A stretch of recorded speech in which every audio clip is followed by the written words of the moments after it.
For some reason, Nintendo used to be obsessed with making games with the most boring concepts possible. And weirder still, they managed to make those concepts actually work. I mean, they made games about being an exterminator, a construction worker, an ice climber, even though that one wasn't as good, and obviously, a plumber. You ever realize that the most famous video game character in history probably spent years of his life unclogging toilets before he became famous? His time was divided between that and fighting turtles and crabs in a sewer, and rescuing his girlfriend from a monkey, and kidnapping said monkey, and being a boxing referee, and a tennis line judge, and playing golf also. Oh, I almost forgot this video is based on a request I got. I have a list of every game that I've been requested to do, and odds are in the future I'll do them. I read all of my comments, so feel free to request something if you want it. Anyway, this is Mario Bros, and it's the game that established that Mario was a plumber.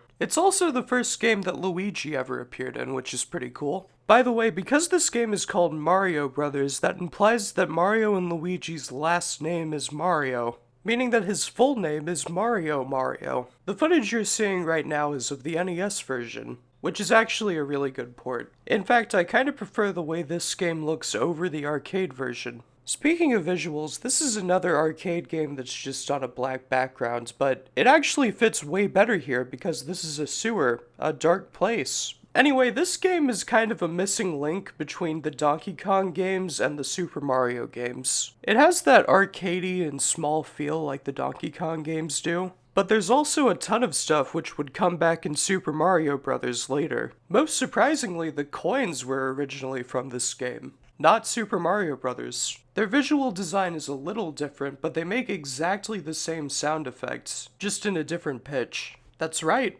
One of the most famous sound effects of the Super Mario games isn't even from the Super Mario games. This game was also the first Mario game to have pipes, although you can't go through them. That's actually a pretty big part of the gameplay because all of the enemies can. So if an enemy's running at you, you can just hide behind the pipes and you're perfectly safe. The biggest thing this game adds is jumping on the underside of platforms that enemies are standing on to do damage to them. This isn't like Super Mario Brothers where you can just jump on enemies. Basically every enemy is like one of those things that Lucky 2 throws. It's a little weird playing a Mario game where you can't jump on enemies, but the jumping physics are really weird anyway, so it probably would be a lot worse if you had to do that. In fact, you've probably noticed me miss a lot of jumps in the footage. Anyway, once you damage an enemy enough, they get knocked over and you have to kick them. Weirdly enough, that would come back for the Galaxy games whenever you spin things. If you ever let an enemy you've knocked over get up, then they become a super fast enemy.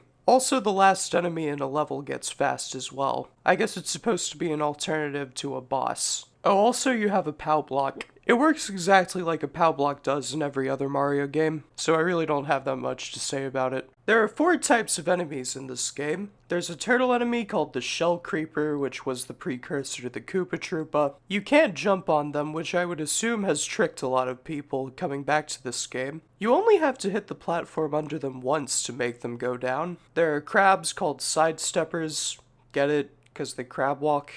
Haha. They take 2 hits to go down, and whenever you hit them the first time, they get angry and start moving faster. One weird thing I have to comment on is why are there crabs in a sewer? I mean, I get turtles, but why crabs? Why not alligators or goldfish zombies or something? For some reason, my footage is glitched and it looks like they only have 1 eye and 1 claw. I don't know why it did that. Number 3 is the fighter fly, which jumps around, making it harder to hit. You know what? I'll give them credit. Flies in a sewer? That makes a lot of sense, actually. There's also an ice enemy, which I didn't record footage of, which freezes the ground below it whenever it moves. It's by far the worst enemy in the entire game. By now you've probably realized that everything ice-related in NES games is absolutely terrible, like Iceman Stage and Mega Man 1, and Ice Climber, which I will get to. Oh yeah, also fire shoots out from the sides, but I don't know if that counts as a separate enemy. The thing that really makes this game great though is the co-op. This game is called Mario Bros, so it makes sense that co-op would be a big part of it. I highly recommend getting a friend and playing it together. It's a good way to spend an hour or two. Why couldn't the Super Mario games have copied that? Why did it take until 2009 to get another cooperative multiplayer game? I guess it just really goes to show how ahead of the curve this one was. Speaking of ahead of the curve, the stage layout is built a lot like a Smash Bros. Stage, actually. On top of that, whenever you die, you get dropped in by a platform at the top, just like Smash Bros. Man, it's so weird seeing how random ideas from old Nintendo games came back decades later. In fact, the first level got repurposed as a Smash stage. They knew what they were doing, 100%. And you know what the best part of this entire game is?